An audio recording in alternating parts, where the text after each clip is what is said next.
Welcome to this lesson on how to create a table layout. In this video, we will learn how to create the simplest type of report layout, a table. Before creating a new table layout, please make sure you have connected to your Sage 50 company data. Instructions on how to connect are available in a previous video. To create a new table layout, click on the XLGL ribbon tab, then click New Table. A panel opens on the left with instructions on how to proceed. First, click a cell to set the location of the table. This will be the upper left corner of the table. Next, select the principal type of data your table will contain. For example, to create a list of customer invoices, we'll expand Customers and Sales and click on Invoices. Note that you can also click on Custom Query to manually create a query.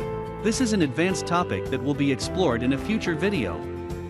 Finally, click Apply. A column appears with a list of all invoice numbers found in the Sage 50 company data. This is the default field shown for customer invoice. We can also see the table layout added in the Layouts panel on the left, and a new ribbon tab is now available to set options on our table. In the next video, we will see how to add and remove fields from our table. This has been a lesson on how to create a table layout. Continue watching to learn more about XLGL and how you can use it to achieve outstanding reports.